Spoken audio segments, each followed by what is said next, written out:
langsung saja ada band Pakito. Jadi pastinya Sorizo akan coba dihalau hero-heronya. Tapi tadi ini yang sebelumnya udah ada Khalid. Dan kayaknya dari sisi Eko sih belum ada solusi yang solid ya untuk menghentikan pressure di game dari Khalid tersebut. Ya, Khalid menurutku ya kecil juga ya Khalid. Karena untuk landing phase-nya sendiri Khalid yang kita bahas juga ya. Untuk first itemnya dia itu adalah heptasis. Untuk basic attack-nya kita tahu nempel kan ke samping. Jadi ketika dia nempel ke samping ke sebelah musuh, terus juga pasifnya aktif, heptasifnya ada, itu damage-nya 2 kali lipat. Belum lagi begitu dia nempel kena di satu tornado, muter aja terus kan 3 kali hit bawahnya level ignition. Jadi memang besar tadi damage dari Sorizo. No Cloud, ini dia respect untuk Cloud yang bisa dibawakan sampai ke late game, teritori yang cukup aman dan nyaman bagi Megatron Alpha. Tapi dari bandnya Biggie ternyata mereka lagi mau menghentikan peak of gameplay dari Eko. Dan mungkin emang mereka ngerasa lebih gampang lawan Eko kalau mereka tuh nggak ada kesempatan buat main pick off. Dan mungkin emang mau dilawan secara team fight. Dan mungkin kalau emang rencananya begitu, target dari Biggie itu memang mencari hero-hero dengan AoE seperti di game nomor 1. Tapi apakah mereka akan melepas Eve-nya lagi? Karena biarpun udah pecah telur, tadi emang salah satu faktor yang susah banget buat diurus sama Biggie emang Sanji menggunakan Eve. Ya, tapi banyak yang hero lompat yang ke belakang juga tadi. Sekali lagi kali itu adalah jawaban juga tadi. Raging Sandstorm-nya dia bisa melompat ke belakang. Tadi waktu mereka kalah team fight, itu Raging Sandstorm-nya nggak sampai ke belakang. Nah itu tuh, jangan sampai mereka juga melepaskan hero yang nggak bisa punya potensi untuk ke belakang, ke back laner. Dan tanpa Fanny sekarang masih ada Link yang bisa defend. Kalau mereka mau membuang Link-nya atau Angela, jangan sampai diberikan juga adanya kombinasi dari Angela tapi Uranus ternyata. Satu hero yang merepotkan dan mereka tidak ingin untuk menggunakan daerah ketika berjumpa dengan Uranus. Bad. Dan daerah memang lebih one dimensional ya daripada Pakito, daripada hero-hero lain yang dipakai Sorizo. Tapi buat Eko cuma bisa pilih satu, jadi mereka langsung ambil Eve dulu. Jadi lebih power Eve dari Valentina ya. Sedangkan powernya buat Moreno sendiri, Valentina bisa mengcopy nanti untuk real world match meskipun dengan stack yang tidak terlalu besar. Tidak sebagus yang original dan tidak memiliki Void Blast, Void Pistol. Itu sih, memang ada potensi buat Cicio dari jauh ya. Tapi masih aja di first pick, maksudnya second pick. Tapi di first phase, dapat Megatron dari seperti kita bilang, Link dan Angela masih available. Kalau mereka mau ambil satu, mungkin sekarang Angela sih lebih fleksibel ya. Ya, Angela bisa diambil juga. Cuman akankah keluar ya, ini nih Baxia yang sekali lagi menjadi faktor penghalang. Kita bilang Baxia yang mungkin kuat untuk Saida, tapi tidak. Bukan Angela, tapi memilih untuk memainkan suppress skill. Keluar sudah Franco yang kalau mau ambil Link Angela gak apa-apa. Di suppress belum ada 2-in-1. Tapi nggak mungkin kita bisa shutdown Link cuma menggunakan satu Franco ya. Jadi pasti masih ada solusi lain yang harus dicari oleh Megatron. Tapi dari Eko, apakah sekarang mereka akan mengambil Link yang lagi terbuka? Dan juga Angelanya bisa, tapi berarti fix nggak mungkin bisa di tangan Sanji. Betul, kalau mereka mau jahat ya ada Baxia Angela yang bisa dipergunakan. Ya itu bakal agak membuat ya, ini mungkin pola permainan dari Megatron Alpha tidak bisa menggunakan assassin. Bisa, tapi ya terhalang aja dari early game ini. Kalau memang Baxia yang keluar, berarti kayaknya kita harus mencari hero yang dengan damage tinggi, damage plus HP, dan kayaknya Kari bisa jadi solusi. Tapi nyatanya bukan Baxia, tapi Fredrin. Dan tambah lagi ada hero yang cukup signature buat Yawi ya. Dan sebagai second pick ini bisa mendapatkan satu marksman, dan semua sisanya agar outplay tidak mendapatkan marksman yang bisa dimainkan dengan nyaman oleh dia semasa mungkin sebangsa dari Matrix. Satu lagi siapa? Brody ya, hero-hero dari outplay. Jadi untuk Eko sekarang mereka udah lebih tebal, mereka punya cara buat engage yang lebih banyak. Dan ada karena istilahnya revenge combo, ada Fredrin yang bisa langsung maju ke depan dan taunt, dan ada real world manipulation. Jadi kalau emang lihat dari situ, kayaknya kita harus cari cara untuk bisa kabur dari situasi tersebut atau bahkan dive ke belakang. Dan kalau emang mau di fight, langsung diladenin aja, fight terus juga. Iya, dan lihat kita melihat kemunculan dari Joy kembali. Joy besar kemungkinannya dipergunakan oleh Super Ken sebagai jungler. Jadi early pressure ini on banget bagi Bigetron Alpha. Apalagi early invasion ya. Kalau kita bicara invasion dari Frederick agak susah untuk bisa menangkap Joy yang sedang melakukan tarian dia dari Rhythm of Joy dia. Dan ini pilihan bagus sekali karena memang udah nggak ada hero surprise lagi ya, karena Kaja udah di ban. Jadi ini hero yang cukup signature buat Super Ken, dan kalau kita lihat dari komposisi Bigetron sebenarnya semua picknya signature hero. Franco buat Super Ken, Alita buat Moreno, dan Joy untuk Super Ken. Ya, di comfort pick ya. Comfort pick Bigetron Alpha dan ngedinai untuk comfort hero dari Sanford sendiri. Yuzong tereliminasi juga. Sedangkan setup sebenarnya sudah dimiliki oleh mereka, bisa masuk rumput, terus juga mereka bisa setup kanan reflect kanan rage, tapi mereka masih kurang dari divisi pemberian damage. Ini sangat-sangat kurang sekali di early game.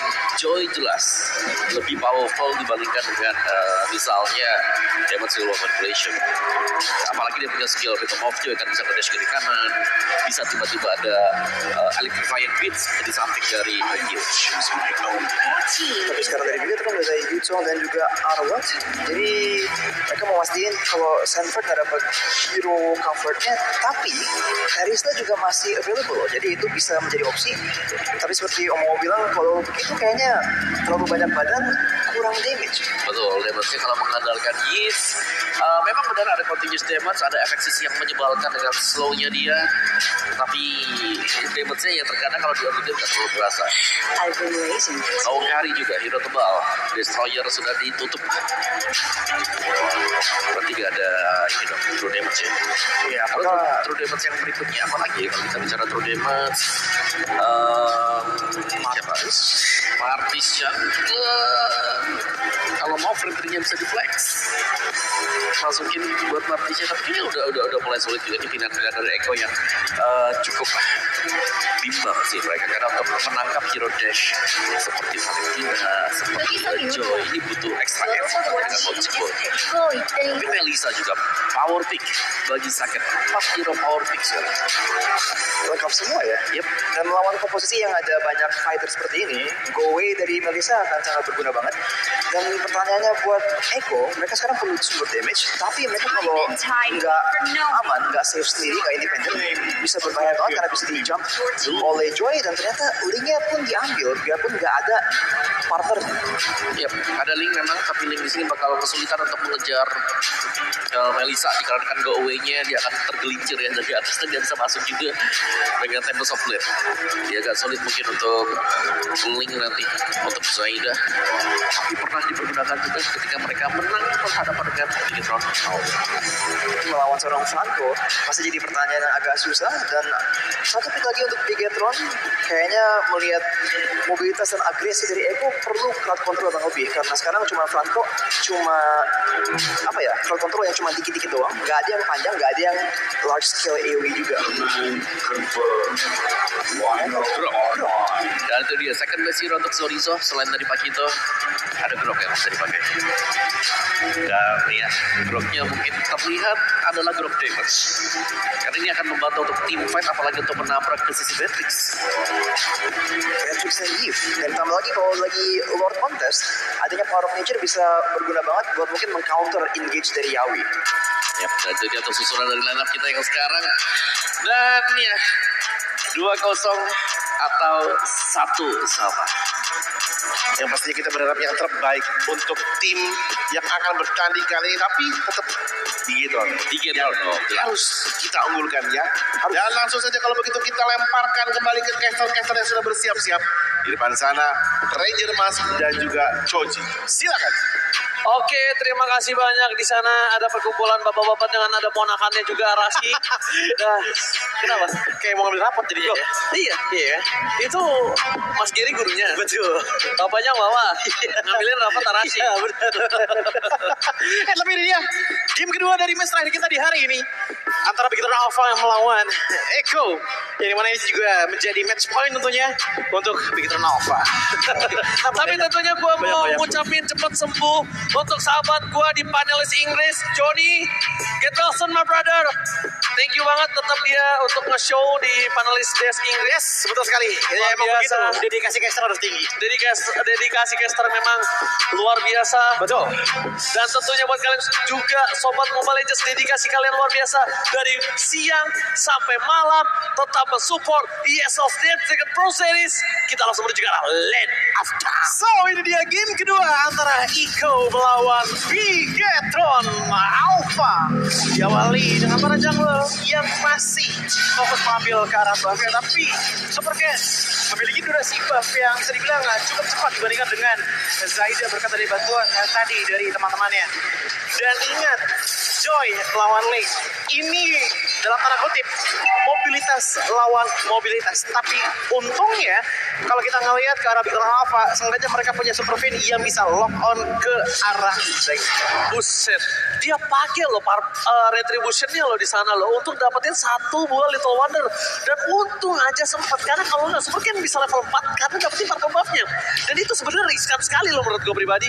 Dan menurut gue kalau nggak ada chemistry dan nggak ada komunikasi, mungkin itu akan bisa menjadi blunder early untuk mereka. Iya, tapi melihat dari segi set emblemnya ya, ternyata yang dibawa oleh Zaida untuk di game kali ini ada Fatal yang bisa memberikan 10% extra critical chance dan juga 5% extra critical damage. Dan ingat, critical chance untuk di badannya seorang Link itu di double. Dan bahkan dari segi emblem kedua ataupun talent kedua sama-sama menggunakan Season Hunter. Jadi durasi dari segi junglingnya ini kurang lebih akan equal. Tapi melihat dari segi draft power yang dibawa, Chorizo di area XP lane harusnya bisa jadi pelanan kedua.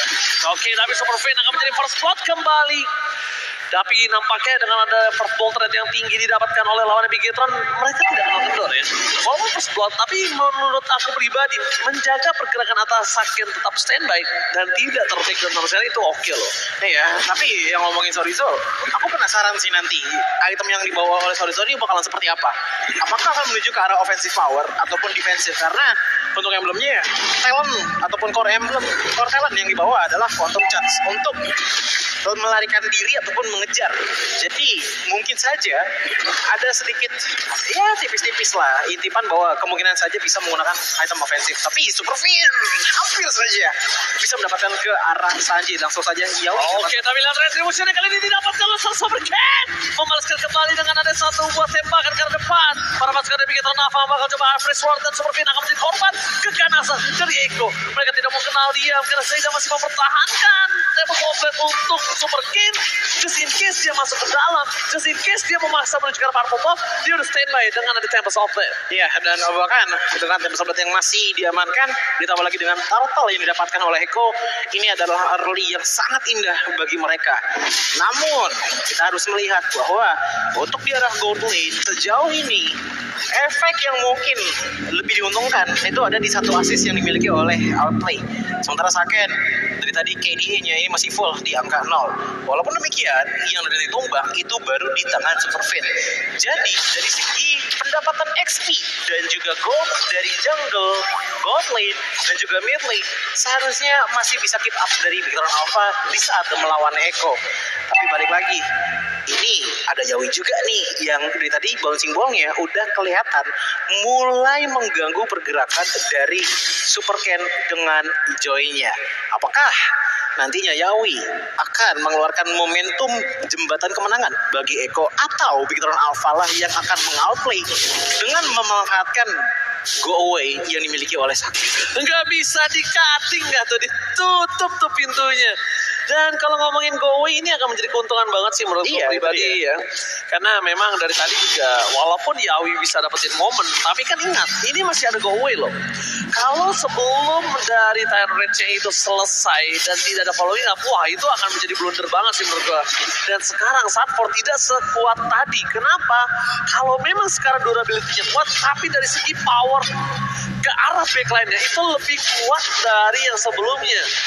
Karena kalau sekarang dia bermain front to back, dia nggak bisa untuk bermain ke arah flanking ke arah belakang. Ke belakang buat apa? Dia nggak punya damage loh. Itu barrier-nya benar-benar pas banget nahan beberapa detik untuk linknya Zaida nggak bisa ngambil ke arah buffnya yang secara tidak langsung juga memberikan waktu lah bagi teman-teman dari Bigetron Alpha untuk setup ke arah turtle di menit keempat kali ini. Untuk sekarang kill point cukup manis di tangan Eko dengan 2-0, tapi goal gap-nya tidak berpengaruh sama sekali dengan perbedaan hanya di angka 3. Alright, tapi ternyata itu adalah momen yang ditunggu sakit karena Superfish to survive dan bahkan mancing mania gagal mantap para pasukan dari Eko. Mereka berhasil mendapatkan turtle tanpa kontes. Superfinnya nggak tumbang, sakitnya bisa melakukan semua damage yang dia berikan, tapi dia berhasil memancing trigger outplay untuk mengeluarkan flicker Choji. Iya, ini kalau kita lihat dari goal gap-nya kelihatan ya, tadinya dari 300 turtle diambil oleh Eko naik jadi 800, tapi begitu Sorizo menghilangkan turret yang ada di area top lane, balik lagi ke 300. Jadi menurutku ini pertukaran yang sebenarnya lebih adil untuk Bigetron Alpha, mengingat bahwa turret tidak bisa di-respawn, tapi Yaoi lagi dan lagi charge up ke depan sana. Tapi ingat bahwa Super Ken dan juga Superfish sudah mulai di depan sana, coba untuk menjaga Saken juga. Superfin dari tadi mancing manianya masih belum mantap. Masih belum mantap, bener banget. Masih coba untuk bertahan dan lihat di arah top lane-nya. Mau nggak mau Zaida mencoba untuk melakukan split push karena itu the best thing yang bisa dia lakukan. Dengan adanya pergerakan dari seorang Super Ken yang udah menuju ke arah top lane, tadinya dia sadar kalau dia harus melakukan clear di arah top lane, karena kalau tidak, dari Zaida akan benar-benar bisa menggerogoti turret, dan itu berbahaya karena mobilitas dari Zaida di arah mid to the late game lebih sakit. Di arah mid to the late game dia akan benar-benar bisa melakukan solo pick off terhadap Moreno, bahkan terhadap seorang Saken atau Super Ken dengan sangat mudah. Jadi jangan sampai ada space farming untuk Zaida. Iya, bahkan ini sekarang juga udah mulai ada pertukaran laning ya, di mana Sorizo pindah ke arah bottom lane, yang membuat Saken sepertinya agak free juga untuk mendapatkan pundi-pundi goldnya dari minat yang lewat. Tapi walaupun demikian, lihat bagaimana di arah bottom lane ini udah mulai di-push habis-habisan sih oleh teman-teman dari Eko, walaupun masih belum bisa mendapatkan bottom lane turret dari Bigetron Alpha. Sisanya untuk rotasi, aku akan katakan untuk di game kali ini mungkin di 10 menit pertama ini akan cukup pasif ya, mengingat bahwa match up dari kedua belah jungler lah kasarnya ini nungguin power spike dari item banget sih. Iya, kalau dari Zaida nungguin Berserker Fury, nungguin Corruption Side. Kalau dari Super Ken biasanya mungkin saja ke arah Starlight Side ataupun Genius One. Blood Twist sih menurut gue sekarang. Blood Twist juga bisa sih. Dia akan ke arah Blood Twist, tapi kalau turtle yang ketiga ini dimakan sama Eko juga, wah, Bigetron Alpha ngasih waktu banget sih untuk Eko bisa punya item yang maksimum. Dan kalau misalnya lihat dari point kill dengan 2 aja, mereka udah mengungguli 1400 gold. Itu adalah gold yang sangat mahal dan outplay belum ditumbangin sekalipun. Iya, ini mungkin walaupun masih di arah early ya sebenarnya ya, di 8 menit pertama dengan perbedaan segini masih bisa dikejar, tapi ini butuh banget sisi power sebenarnya menurutku dari Bigetron Alpha, entah itu dari Sorizo ataupun Superfin. Oke, tapi di depan sana Alfred Fall telah dikeluarkan, mancing-mancing mantap. Following up damage tidak ada. Mereka mundur ke arah belakang. Superfin mau tidak mau harus menggunakan flickernya, tapi terperangkap di depan sana pada pasukan dari Bigetron Alpha. Sakit versus everybody, tapi ternyata outplay tiba-tiba memberikan spray down yang tidak bisa dihiraukan. Damage-nya langsung ditumbangin. Taruh menuju ke arah seorang Super Ken dan hilang. Super Ken tak berdaya di depan sana. Super Ken mengambil ke arah mid lane di saat adanya momentum dihasilkan dari Superfin dan juga Sorizo, yang dimana bahkan kalau kita lihat ternyata Sorizo untuk di game kali ini mengambil ke arah item ofensif untuk 2 item pertamanya. Yang pertama ada Blade of Heptasis, yang kedua kemungkinan akan menjadi Blade of Despair. Cukup oke untuk menjadikannya physical defense, mengingat pasif dari Grok akan mengkonvert 1 physical attack menjadi 0,5 physical defense. Tapi ingat, untuk darah lawannya, lihat gold gap antar jungler ini sudah berada di angka 1,7 ribu gold, dan ternyata item pertama yang dibawa oleh Super Ken adalah Genius One dan juga Holy Crystal. Damage outputnya sudah cukup oke, tapi dengan momen di mana Zaida masih bisa lepas dari momentum power dari Bigetron Alpha, disitulah momen di mana Bigetron Alpha harus menerima damage yang cukup pedih kepada mereka sendiri. Itu yang mungkin harus aku bilang, dan kenyataan yang pahit harus kita terima. Semakin banyak lo ngasih space untuk linknya, semakin banyak lo tidak ada tekanan terhadap linknya, membuat linknya bebas untuk melakukan rotasi, bebas untuk melakukan in and out, dapetin kill steal, dan membuat para pasukan dari Echo melambung lebih jauh tinggi lagi. Dan menurutku ini berbahaya untuk Saken, mengingat bahwa oke, ada go away, tapi ingat Tempest of Blade itu masih bisa di aim di saat dia di dalam go away, dan masih bisa di box sedikit demi sedikit dah. Ditambah lagi dengan Sanji yang punya real world manipulation, itu bagian bawahnya atau ubinnya itu masih bisa kena damage, bro. Oke, tapi lihat Supercat di depan sana. Supercat Saturday. What a retribution yang didapatkan Supercat. Membalikan sebuah keadaan yang sudah dipegang oleh Echo. Echo kali ini harus kehilangan Lordnya. Walaupun Lord kali ini tidak terlalu keras, tapi lihat laning managementnya. Kalau Bigetron Alpha bisa mainin makronya, Bigetron bisa dapetin inner turret sekarang. Ya, minimal mungkin akan ada satu auto turret lah yang bisa hancur di arah bottom ataupun di arah mid lane-nya. Tapi ingat, ini hanya bisa membuying time saja untuk teman-teman dari Bigetron Alpha. Karena yang dari tadi menurutku cukup merepotkan tuh bukan dari Zaidanya terus. Zaida itu dari tadi mendapatkan kill dan juga assist, diberkati oleh power dari Yawi dengan adanya Tyrant's Revenge yang dia pop up dan selalu on point seperti sekarang. Menuju ke arah Super Vein, membuat Super Vein harus melakukan flicker ke belakang sana. Dan ternyata digulung dengan adanya real world manipulation yang dibuka oleh Sanji. Sementara di sisi Zaida tidak ada energi, masih bisa melakukan Tempest of Blade, masih bisa kabur, tapi Yawi terkena damage yang cukup oke. Dan dengan sudah ketahuan positioningnya, lihat belakang sana Supercat. Oke, coba untuk melakukan flanking dari Supercat. Damage-nya masih coba ditahan. Masih ada Zaida, terlalu press ward. Lihat combo coba diberikan oleh Sarah Moreno. Outplay di depan sana. Melakukan Spider dari arah belakang. Tidak terdeteksi, dapatkan Sorry akan menjadi korban selanjutnya. Supercat kali ini sakit. Gagal mendapatkan satu point kill. Gagal mendapatkan satu point kill dan membuat dia harus ter-outplay di depan sana. Itu dibantu tadi dengan adanya Sanji, langsung sekali void blast menghilangkan diri dari Saken. Harusnya kalau misalkan kita lihat tadi match up hampir sekali Saken bisa memenangkan 1v1 situation ya, tapi dengan adanya assist sedikit dari Sanford dan juga Sanji, outplay telah mengoutplay Saken di 1v1 situation sebelumnya. Tapi Super Vein, dari tadi aku melihat bahwa permainan Super Vein ini benar-benar seakan-akan kayak sangat ditekankan kali ke arah hooknya. Kalau dapat satu hook, ada problem yang baru yang muncul, yang dimana siapa yang akan menjadi follow up damager-nya. Karena dari tadi kita bisa melihat bahwa ada beberapa momentum yang didapatkan oleh Bigetron Alpha dengan cukup baik, tapi kejadiannya antara dua, antara nggak ada follow up attacker atau damage-nya masih belum cukup untuk counter setup teman-teman dari Echo. Oke, Echo ini benar-benar mengungguli dengan 4.000 gold, tapi lihat di arah bottom lane akan coba all in terhadap Sorry Soul. Outplay harus ditangkap, outplay harus dipegang, dan bukan main, dia bermain dengan 3 point kill dengan 4 assist. Tidak terbendung sama sekali kali ini, dan mulai mendapatkan block seperti yang udah gue bilang sama Choji sebelumnya. Dan satu buah Machimania hampir saja mantap. Bakal para pasukan dari Bigetron Alpha, mereka terkurung dengan adanya para pasukan dari Bigetron Alpha yang coba ditangkap.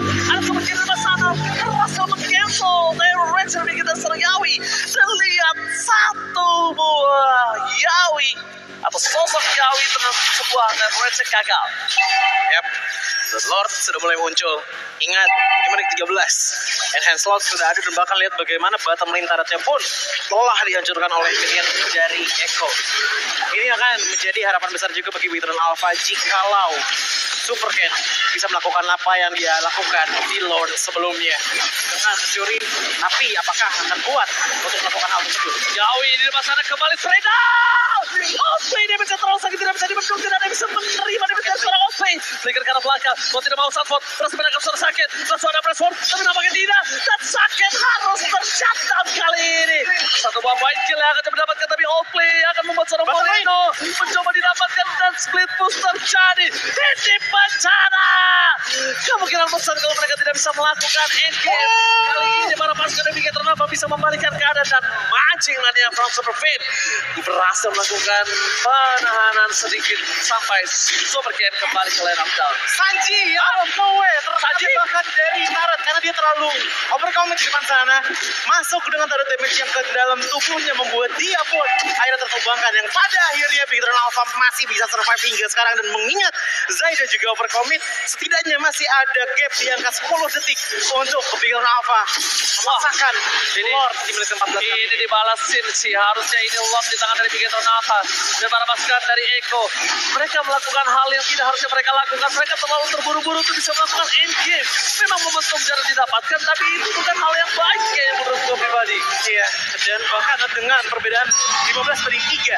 Ini literally ya, kalau misalkan kita lihat hitungannya 5 kali lipat kill point dimiliki oleh Eko, tapi Bigetron Alpha sudah mulai mengejar di network sekitar 41.000, hanya berbanding 4.000 saja dibandingkan dengan Eko. Apalagi dengan Lord yang sudah enhance, setidaknya akan ada charge attack menuju ke arah inhibitor dari Eko itu sendiri. Top lane tidak ada yang jaga, mid lane masih ada Fredin dari Sanford, tapi ingat dari segi XP di arah mid lane sana ini udah tinggal sekitar 30% saja. Ini seperti biasa dengan gameplay mereka 4-1 akan bermain satu dorongan ke arah gold lane, ke arah jungle, dan sisanya akan bermain dengan stick together. Dan sedangkan untuk para pasukan dari Bigetron Alpha, lihat mereka bakal sudah mulai regroup karena sadar kalau seperti itu berkali-kali tidak berhasil. Electrifying beats-nya ini loh yang benar-benar membuat Yawi berpikir dua kali untuk bisa menangkap suara Super Cat. Kalau tidak ada stuck-nya, kalau ada pasifnya dari Yawi, flicker for nothing. Super Cat akan coba memasang di garis depan dan Yawi. Informasi telah diberikan. Masih ada suara Super Beat. Bakal coba untuk menjadi bait. Flicker telah didapatkan. Menuju ke arah belakang. Sorry is coming up. Masih mana mata ada wajah flicker. Surprise attack dan Super Cat dan everybody di depan sana. Menuju ke arah belakang karena lihat tembakan dari seorang bait Eko sakit. Tiga Hela. Ini bencana untuk Eko. No tembak of flat for this time Joji.